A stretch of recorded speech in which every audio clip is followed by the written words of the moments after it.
MP के हारदा की घटना के बाद कई जिलों में अलर्ट। प्रशासन की टीम ने पटाखा गोदामों का किया निरीक्षण।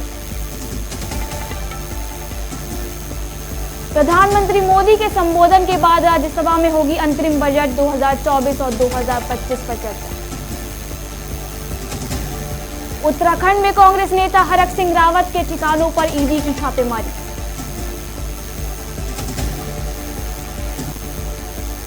कांग्रेस की भारत जोड़ो न्याय यात्रा में शामिल होंगे अखिलेश यादव, स्वीकार किया निमंत्रण।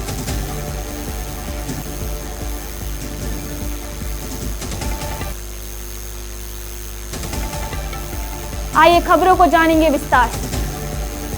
आज का दिन उत्तराखंड के लिए बेहद ही ऐतिहासिक साबित होने वाला है। मंगलवार को विधानसभा में यूसीसी की मंजूरी के लिए प्रस्ताव पेश किया गया। बिल पेश होते ही पूरे सदन में जय श्री राम के नारे गूंजने लगे। भाजपा विधायक प्रस्ताव का पूर्ण समर्थन करते दिखे। वहीं दूसरी ओर सीएम धामी ने इसे इतिहास की युगांतरी घटना बताया। धामी पूरी तरह से इस विधेयक को प्रदेश में कानून के रूप में लागू करने को तैयार है। पूरे देश में इस समय समान नागरिक संहिता को लेकर बहस छिड़ चुकी है। ऐसे में ये भी सवाल उठ रहा है कि कहीं चुनाव से पहले बीजेपी का कोई दाव तो नहीं। विपक्ष भी इसे भाजपा का चुनावी प्रोपेगेंडा बता रहा है। बता दें कि अगर आज इस पर फैसला आ जाता है तो उत्तराखंड इतिहास रच देगा। कुछ वक्त पहले यूनिफॉर्म सिविल कोड के लिए सीएम धामी ने सुप्रीम कोर्ट की रिटायर्ड जज रंजना देसाई समेत 5 सदस्यीय जजों की कमेटी गठित की थी। इसकी ड्राफ्ट रिपोर्ट 4 दिन पहले ही सीएम धामी को सौंप दी गई थी। आपको बता दें कि इस विधेयक को लाने का सबसे बड़ा कारण है कि पूरे राज्य में प्रत्येक नागरिक के लिए समान कानून लाया जा सके। अब तक धर्म के हिसाब से सबके लिए अलग अलग कानून है। उत्तराखंड अगर यूसीसी को लागू कर देता है तो वह आजादी के बाद इसे लागू करने वाला पहला राज्य बन जाएगा। इससे पहले गोवा में यूसीसी लागू है। उत्तराखंड को मॉडल के रूप में देखा जा रहा है। इस बिल में 400 से ज्यादा प्रावधान दिए गए हैं, जिसमें शादी से लेकर तलाक तक सख्त नियम बनाए गए हैं। वहीं दूसरी ओर मुस्लिम पर्सनल लॉ बोर्ड का कहना है कि ये कानून उन पर थोपा जा रहा है।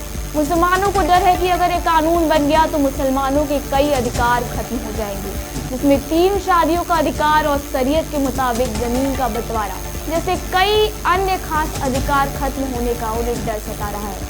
अब सबके लिए समान कानून बनने जा रहा है।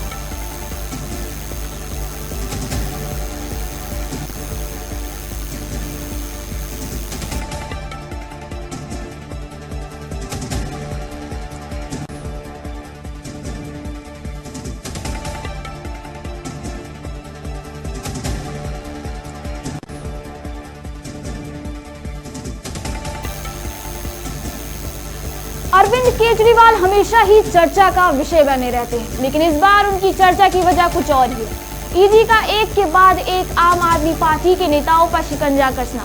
मंगलवार को ईडी की टीम सीएम अरविंद केजरीवाल के निजी सचिव के निवास में ही जा पहुंची। ईडी ने केजरीवाल के सचिव विभव कुमार समेत अन्य कई नेताओं के ठिकानों पर छापेमारी की। मुख्यमंत्री के निजी सचिव के निवास पर कई घंटों तक ईडी जांच पड़ताल करती रही। ईडी टीम ने के वहां से जाने के बाद केजरीवाल केंद्र पर भड़क उठे और दावा किया कि ईडी को जांच में कुछ भी नहीं मिला।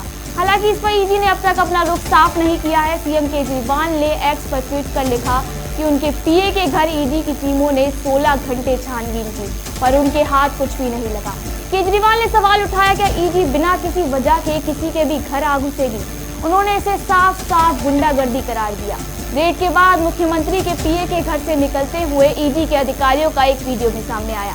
बता दें कि दिल्ली जल बोर्ड में मनी लॉन्ड्रिंग के आरोप के तहत ईडी के अधिकारियों ने विभव कुमार से पूछताछ की थी।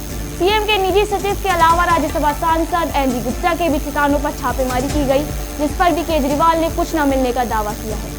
यहाँ आपके नेता एक दूसरे को बचाने में लगे हैं। वहीं दूसरी ओर प्रवर्तन निदेशालय यानी कि ईडी ने दिल्ली उत्पाद शुल्क नीति मामले में केंद्रीय एजेंसी के समन का पालन नहीं करने पर मुख्यमंत्री अरविंद केजरीवाल को के खिलाफ अदालत में याचिका दायर की है। प्रवर्तन निदेशालय ने दिल्ली सीएम को 5 समन भेजे, लेकिन केजरीवाल पेश नहीं हुए, जिसके बाद जांच एजेंसी ने अदालत का दरवाजा खटखटाया है। आज इस मामले पर कोर्ट में सुनवाई होगी।